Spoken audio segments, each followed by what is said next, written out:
AFA 2024, versão A, questão número 23.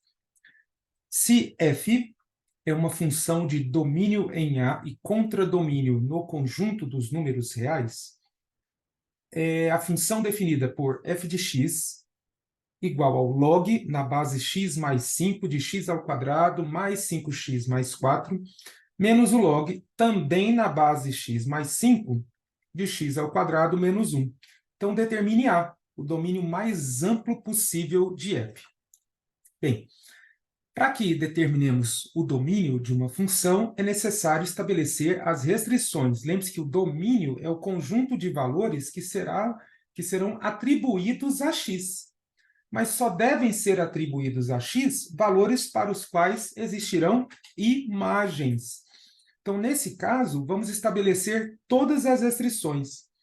Quando se trata de um logaritmo, a base do logaritmo deve ser necessariamente um número positivo e diferente de 1. Disso, já somos obrigados a destacar duas restrições. X mais 5 deve ser maior que zero. X mais 5 deve ser diferente de 1. Ok.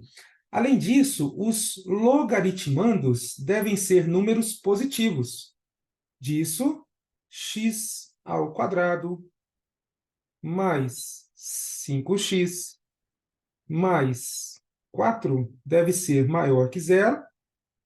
X ao quadrado menos 1 também deve ser maior que zero. Prontinho. Estas são as restrições que definirão o domínio da função. Lembre-se que as restrições devem ser visualizadas na expressão que define a função, no caso de logaritmos, antes de qualquer aplicação de propriedades. Bom, então, organizando aqui, digamos que essa seja a condição número 1, esta próxima a condição número 2, aqui a condição número 3, e, por fim, a condição número 4. Vamos avaliar cada uma delas. Ao final, devemos tomar os números que pertencem às 4 condições simultaneamente. Condição número 1. Bom, x mais 5 maior que zero, isolando-se x maior que menos 5. Perfeito. Condição número 2. X mais 5 diferente de 1, isolando-se x diferente de menos 4. Diferente de menos 4.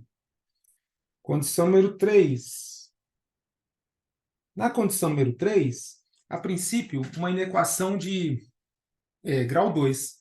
Mas nós podemos resolver, um dos modos é estudando o sinal da função que define a equação. Assim, estudarei o sinal da função y igual a x ao quadrado mais 5x mais 4. Depois iremos querer os números para os quais a imagem é positiva. Queremos maior que zero.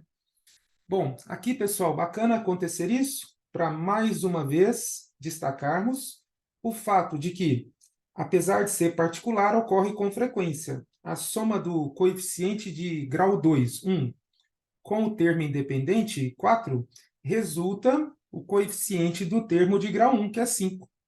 Toda vez que isso acontece, temos como raízes menos 1 e menos o termo independente sobre o coeficiente do termo de grau 2. Bom, desse modo, representando graficamente essa função, sabemos que terá ao todo duas raízes reais. E tratar-se-á de uma parábola de concavidade voltada para cima, porque o coeficiente de grau 2 é positivo. Então, imaginando aqui uma parábola de concavidade voltada para cima, como destaquei agora há pouco, uma raiz será menos 4 e a outra raiz será menos 1. Ok, mas queremos valores de x para os quais a imagem é positiva. E a imagem positiva ocorre para valores menores do que menos 4. Observe que para valores menores do que menos 4, o gráfico se encontra acima do eixo x. Ali a imagem é positiva. Ou valores maiores do que menos 1. O gráfico também se encontra acima do eixo x. Bem, essa é uma maneira de resolver esta equação de grau 2. Muito bem, vamos para a quarta condição. Na quarta condição, x² menos 1 tem que ser maior que zero. Aqui nós poderíamos resolver como resolvemos a condição 3, mas vamos enriquecer a nossa resolução. Vamos isolar x. x² maior que 1. Ambos os membros da desigualdade indicam números não negativos. Então, hora de extrairmos a raiz quadrada dos dois membros da igualdade. À esquerda, a raiz quadrada de x², à direita, a raiz quadrada de 1. Mas sabe-se, por propriedade, que a raiz quadrada de x² é o módulo de x. Assim como a raiz quadrada de 1, sabe-se que é 1. Lembrando das propriedades acerca de módulo, para que o módulo seja maior que 1, então o número tem que ser menor que menos 1 ou maior que 1. Repito, essa condição 4 poderia ser estudada como a condição 3. Mas, assim como a condição 3 poderia ser estudada como a condição 4. Mas, enriquecendo a nossa resolução, resolvemos uma de cada uma das maneiras. Muito bem, agora vamos encontrar o que é comum entre as soluções dessas condições. Um eixo para cada condição. Nessa primeira reta, a condição número 1. Na segunda reta, a condição número 2. Na terceira reta, a condição número 3. Na quarta reta, a condição número 4. Em frente. Bom, condição número 1. X tem que ser maior que menos 5. Marco aqui o menos 5, representação com uma bolinha vazia, no sentido de não incluir o menos 5. Se é maior que menos 5, tudo que se encontra à direita é representado na reta. Condição número 2, x diferente de menos 4. Uma bolinha vazia em menos 4. Como é diferente, serve tudo que se encontra antes, tudo que se encontra depois.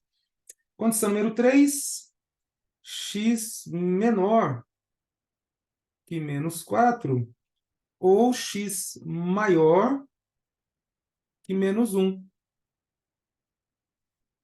Condição número 4, x menor que menos 1, ou x maior que 1. Maravilha! Agora somos capazes de identificar o que é comum a todas as soluções. Bem, o que vejo como comum a todas essas soluções encontradas pelas condições definidas de existência? Bom, vejo primeiro esse intervalo entre o menos 5 e o menos 4. Esse é um intervalo comum a todos os conjuntos. Além disso, temos o conjunto de números que são maiores do que 1. Perfeito! Dessa maneira, definimos o conjunto A como a união de dois intervalos. É a união do intervalo de números reais entre menos 5 e menos 4 com o intervalo de números reais maiores que 1. Esse é o domínio mais amplo que nós podemos ter para essa função f diante das condições de existência para os logaritmos. O que conclui a questão número 23.